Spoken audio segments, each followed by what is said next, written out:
was about 2 weeks after 9/11. And I think the world was still very much on edge. People were still shaking. Everybody was nervous. The entire world was aghast at what was happening. And there I was in my basement, cleaning it out, post-divorce, getting rid of my husband's stuff, getting rid of my stuff. I woke up in the morning. I was having a bad day. I was dressed. When I wake up in the morning, usually I wear old sweatpants, rotted out sweatshirts. It ain't pretty. I'm in my basement. I was crying. I was having a bad day, post-divorce. My face is all like drippy and streaky, and eyes are red, and my hair's like this, and I'm like Carol Burnett. Well, I used to be a jeweler, and I was cleaning out my jewelry studio. And I had one of those moments when you know that you do something and it's completely wrong, and you know you're not supposed to do it, and you continue to do it, and you're still doing it, and you know the outcome of doing it, and something really awful is going to happen.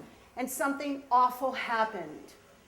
So I wanted to get rid of all the chemicals in my basement that I use for my jewelry studio.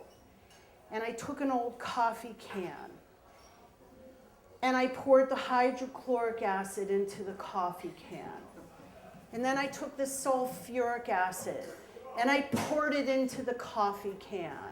And then I took something else and poured it into the coffee can. And the whole time the devil's on my shoulder going, something awful's going to happen, and I'm going to love this. So I put the lid on the coffee can, and I went upstairs. And it was a short time later, I heard an explosion in my basement. I go downstairs, and I see, I don't know where the coffee can lid is, but I see an orange cloud coming out of the coffee can. And I have no idea what to do. So I go upstairs and I call my friend Helen's husband, Tom, who is not home, to ask him what to do. He was not home. Helen said, call hazmat. I called hazmat, and I got a voicemail saying, we're not in the office, call back on Monday. So then I call the police, and I say, not to worry, nothing's bad has happened, but I did this terrible thing, and I have a little bit of orange cloud coming out of a coffee can, sitting in a Pyrex dish. I forgot to tell you that I put it in a Pyrex dish, rushed it out, put it in front of my garage, and there's this little orange cloud. And I said, nothing's wrong, but please just, what should I do? And he goes, the police and the fire trucks are on the way. And I said, I don't need the fire trucks, I don't need the police, I don't need anybody. And within a moment of that comes the first responders. The first responders are guys with huge pickup trucks and beer bellies.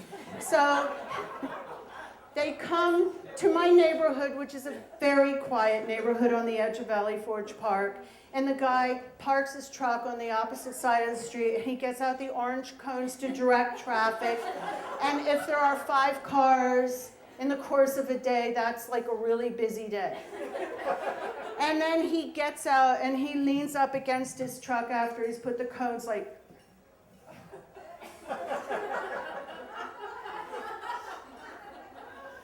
two or three more first responders come, and they're all lined up on the street. And down come 3 fire engines. And down comes the chief of police from West Norton Township. And down comes the chief of the fire company of Plymouth Township.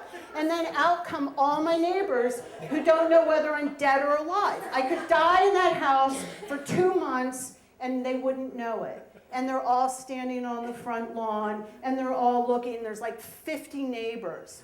So meanwhile, they all walk to the back of my driveway, and they're standing near the little orange cloud, and they're all... The best part is when hazmat shows up. Hazmat shows up, and there's like 2 men, and they're not little men. They're not 5'9", 5'7", but they're 8'9". They're this tall. And I'm not kidding. They are inside a Michelin Man bubble suit with a helmet on, with a hose with oxygen attached, tethered to the hazmat truck, and they're walking down my driveway.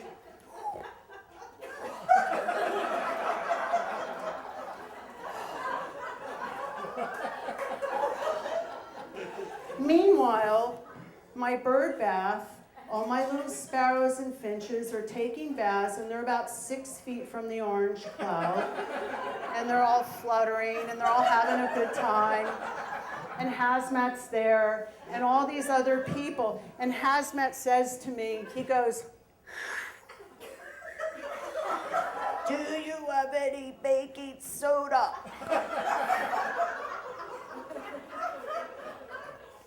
I run over to my neighbor Judy's house.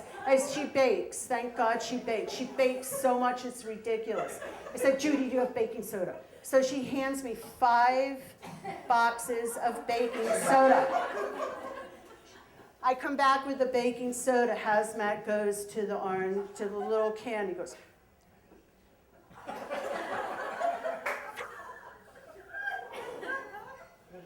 and he dumps the baking soda into the can. And then he looks at me and looks at everybody else, and he goes, "Put the lid on it and throw it in the trash on Monday."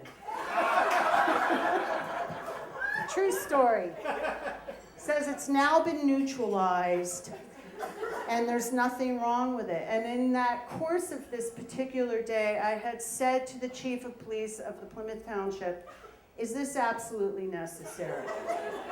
And he said, "Yes, ma'am, this is necessary, and you're lucky because it's a Saturday, and if it had been a weekday, there would have been 3 times as many people here on your property as there are now." Now, after this was all said and done, my big fear was that I was going to have to pay for all of this. I thought that I did something really stupid. I knew it was stupid. They knew it was stupid. I knew that they knew that it was stupid. I didn't want them to think I was stupid, but they probably thought I was stupid. But nonetheless, I really am not, but sometimes I am.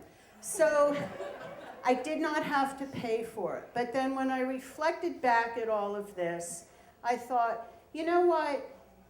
I really do appreciate the amount of attention that all these first responders and that the fire company and the police and all have for the safety of our country. So really, I did respect them in the long run for all of the activity that was there. But I did learn a big lesson. Never mix chemicals together because that's what's going to happen. Shari, everybody, good job.